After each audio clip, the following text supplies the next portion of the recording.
Hello and welcome.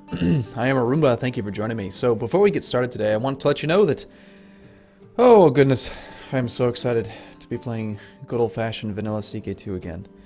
It has been 3 days since I've played a game on my computer, and I apologize. I keep coughing, not like coughing, but you know, doing that thing. It's because I have been working on my office at the house. I've been doing a lot of work. I probably put about another 20 hours in over the weekend, and I was working in a crawl space with R30 insulation, and I've got this thing. So I'm gonna, sorry, my God, I'm gonna try to avoid doing that, but it's gonna happen a little bit. And naturally, the other thing is that I also kind of tried to time it so that I was working at the office at the house while some other guy was working on the tile installation that's going on at the office in the office that I rent, and he's not done yet, so you might hear some pounding in the background. That's not me, that's just some guy. So anyway, let's play some more Republic of Venice, the Republican Revolution as we've called it. So we're doing pretty good. Frankopan could have much better income. Frankopan must be a barony. Yeah, that's right, castle. Okay. But look at these cities. These things are awesome. Our Clavelli households up to 63.5 gold per year. Venice actually makes less than our household does. We're almost to the point where we're going to lose our ruler designer character.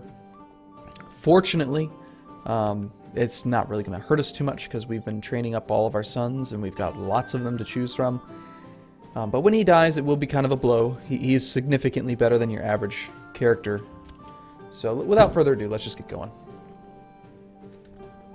355 gold per year in income. Now, some people have been asking in the comments. First off, let me address a few things. I apologize if I'm calling it a Serene Doge. It's Serene Doge. I have no idea why I was saying it that way. I don't know. I know it's Doge, though. Don't try to correct me on the Doge thing. It's Doge. Some people think it's Dodge. It's not. It's Doge. There's a YouTube video about it. How to pronounce it. How je say or whatever. How je say Doge. Doge. Serene Doge. Got it. Okay. And then the other thing is, like, why not expand? Why not move your trade nodes out into, like, the Byzantine Empire or something? Like, Constantinople has lots of cities. That's true. There's 4 cities here, 128 gold in income. But look at this. Look at how expensive it is to build this. 573 gold to build. Okay. Plus, it's the distance penalty, 736. See, like, distance to Republic-held province. So we'll expand our trade network there after we actually take over, like, a holding. And interestingly, it looks like one of our fellow patricians does have a trade post here, so we could seize the city. Ready to attack the Byzantine Emperor? That could be fun. Okay. Hold a grand tournament? No, let's make you kind or just. He became just. Wonderful news. This kid is like the prodigy. Did we already make him the designated heir? Because we should. I mean, he's 15. We have a granddaughter already. Let's think about this for a second. So, like, we know we're probably not going to win the next election. Even if we did want to throw money at it. Like, we have enough points to buy about 1,000 respect. Putting us up to 2k. But this guy's got 4. And he's going to keep on growing real quick because he's so old. We could try to kill him, but I feel like we should just let them have a turn. This guy is in prison. That's kind of funny. We're never going to let him out. Ever. Just going to keep him there forever. Are we currently building a trade post? We should be, I think. There's no buildings in progress option. It's kind of annoying. I apologize. I don't remember if I started the next one. Doesn't appear that I did, so we should be building another one then. Alright, so what we want to look at is we want to look at the Clavelli, like, who owns the zone. So, like, this would be a good province to build a trade post because we own this zone. And by building it here, we're connecting to this network, we're increasing the trade zone value, which then further multiplies the income bonus on trade posts and cities. If we build it here, then we would end up having a separate zone that's going to only have like 30 or 40 trade zone wealth, making this one trade post have a much smaller modifier. So that is the other main reason why we're continuing to build in this node. So yes, let's build one here. It's only going to cost 200 bucks. The Duke of Croatia's opinion of me is not very high, probably because I attacked him. The likelihood of us making him like us better, 20 bucks for 48 opinion probably is going to offset it. Let's take that risk. So right now it's 206 gold. Let's see what happens if we bribe him. 206 goes down to 177. So yes, we saved, I don't know, 6 gold. Not much. But yeah, let's go ahead and start this other trade post. And what else can we do? I'm going to stand free investiture, or sorry, papal investiture. The most serene republic. And actually I was able to, okay, so another one just finished, and apparently I was able to start up another one. So I don't recall if I've done this in the past, but that seems to me like a pretty clear way to kind of get way above your trade zone limit. Trade post limit. It's just build a whole bunch when you have the money for it. 50% chance we become increase our learning, or we could become a drunk. I wouldn't mind becoming temperate, so let's just take that one instead. Seems pretty good. Okay, so we're making pretty good money. Family dues are kind of high. Almost 300 gold a year. It's like 50 bucks a month, isn't it? No, 23. I knew that. And my bastard son became an elusive shadow. That kind of makes sense considering we educated him and we're an elusive shadow. I don't really mind that. He is clearly... well, is he... Oh my gosh, is he actually better than I am? He is. Look at that. He's got... Well, we're slightly better at intrigue. He's slightly weaker in learning. He's better in stewardship. Slightly worse off at martial, but much better at diplomacy. He's a pretty amazing character. So yes, you are now the designated heir. Definitely. We want to play as you next. That also allows us to marry somebody else. And I believe this is kind of like a little bit of an exploit. Can you revoke that title? Hold on, I gotta make sure. No, you can't.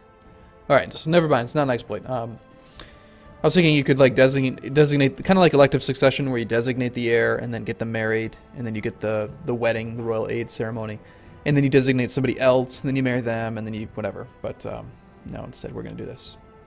So who do we want? Ideally, we want to pair genius with someone who's strong. So let's actually use the character finder for this, I think. We'll go with women who are, search all, women who are not in prison, who are not currently married. And I don't want a ruler because I don't want him to leave my court. We want him to stick around. We do need to do my religion, yes, otherwise we're going to find characters that we can't actually marry. We're going to sort by martial to see if we find someone who's strong. Here we go. She's 28. She's a twin. She's a little bit old, a little bit older than I'd like. Quick is a poor match for genius because you can only have one or the other. You can't have both. There's a small chance that if we marry someone who's strong, that we could have a strong genius come about. This character's amazing. If it wasn't for the fact that that was quick. There you go. 19-year-old strong character. That's more like it. However, she's chaste, but she's a fortune builder, which kind of offsets it. Let's just see how much she would cost. She would be free. Wonderful. Sounds fine to me.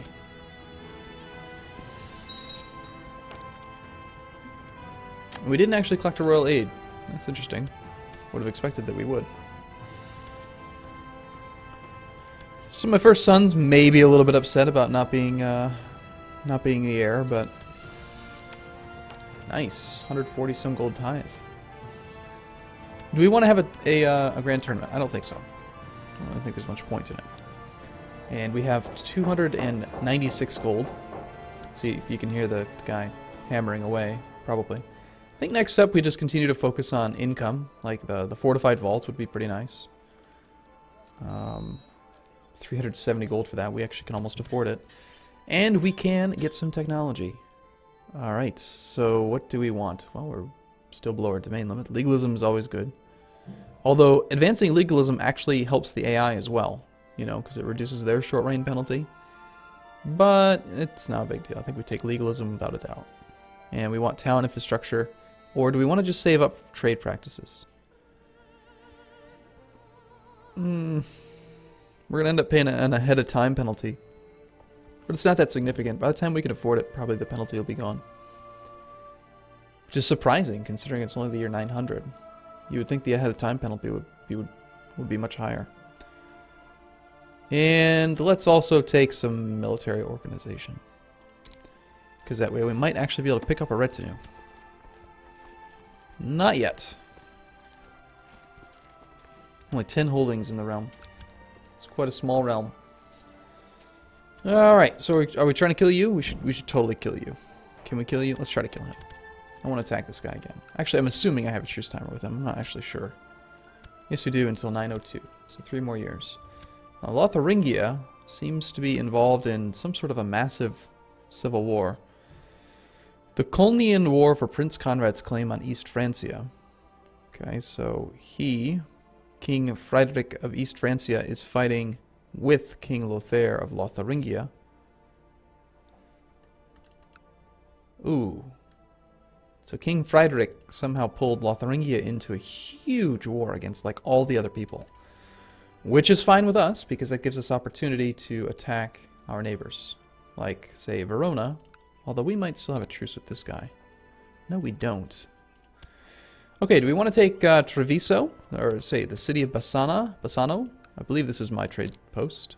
Yes, it is. No question, then, we want that city. Alright, we're just gonna... I didn't even check. I probably should have checked his actual troops, but... No, 300 men. We totally got this.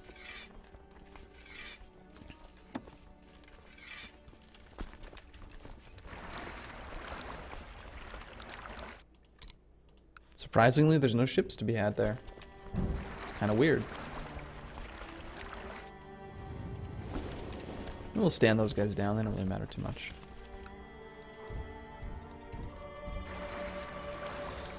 So yeah, we're taking our time with this one. You might notice I'm trying to play a little bit slower. I don't really see too much reason in just going crazy fast. Like, I just really enjoy this vanilla playthrough. Looks like we actually have enough troops so we can siege 2 provinces at once, which is pretty sweet. You don't find indulgence. Ah, wonderful news. Grandsons are coming. Izio, Clavelli. The Clavelli dynasty. Now, also, I want to remind you that, okay, so people were saying, well, in the very beginning and in the description of the videos, I was saying that we're not going to expand outside of our de jure kingdom. Unfortunately, Venice is like its own kingdom. If you look at the kingdom map modes, Venice is its own little single kingdom. So we're going to expand into Italy and around here. And basically, like, the rule is going to be that if we get large enough that we can create another kingdom, we're going to create it and give it away. And just sort of see what happens. Oh, that pounding is really frustrating. I intentionally did not come in on Saturday or Sunday because I expected him to be doing that, and he's still here. So for the next few videos, I'm going to continuously complain about it. He's not supposed to be here. Alright, let's upgrade our manor again. So the wine cellar is pretty tempting because, well, actually we already have the fertility bonus, don't we? I think level 3 might do another one too. Not 100% sure. But no, income is always good. Like, it just pays off so much in the long run. So that's our house. Don't really particularly want to upgrade Venice.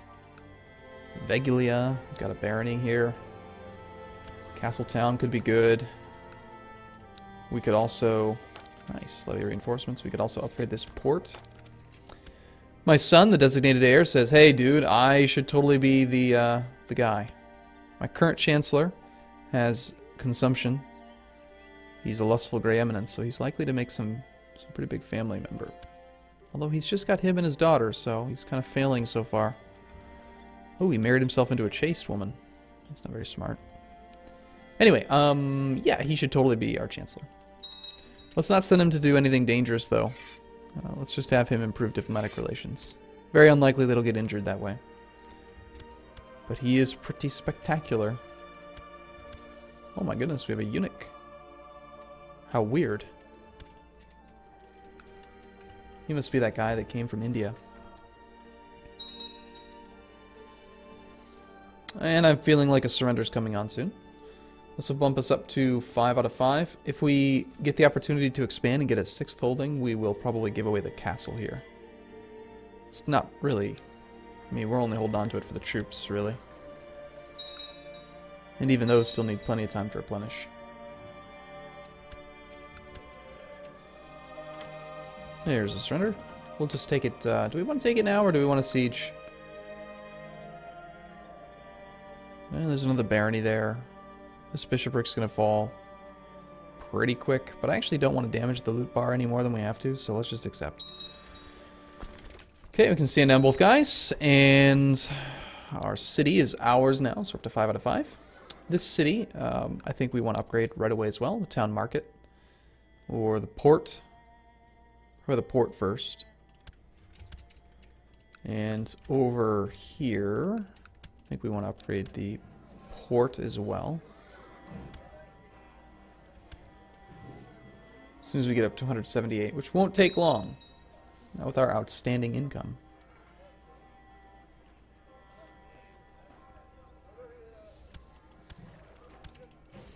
So by now, most of our income is actually still coming from the actual castles. It's amazing, you know, the trade income. You'd think that more of it would be coming from the trade posts, but it's really the cities. The cities are just sick.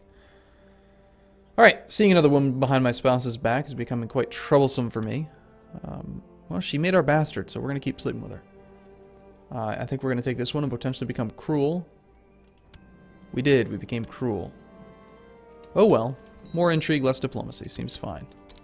And that actually gives us the ability to, apparently, choose the ambition to amass wealth, which we will definitely take. A little bit more stewardship would be nice, because we could actually possibly get our domain limit higher.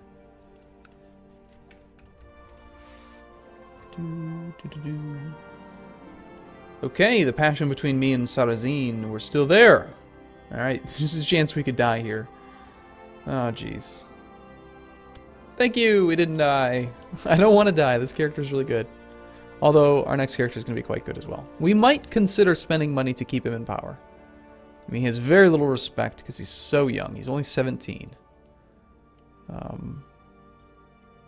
if this guy were to go away... Let's see if we can do it. 100. Okay, fine. We got it. I mean, there's that many people that want to support us. Let's do it. Let's get rid of this man. And then we'll consider paying the... Probably, what, 200 gold? Maybe 300 gold. 300 gold would be about 1,500 respect. Put him ahead of everyone by 500. Although, his heir might be... No, his heir is very young. Yeah, if this guy dies, we'll spend 300 gold to keep control of the thing. Clavelli is upgrading. Oh no, I'm ill. I'm gonna die soon. Alright, well, I'm gonna take a break here. And in the next video, we'll see. We'll see what happens. Thank you for watching, everyone. See you soon.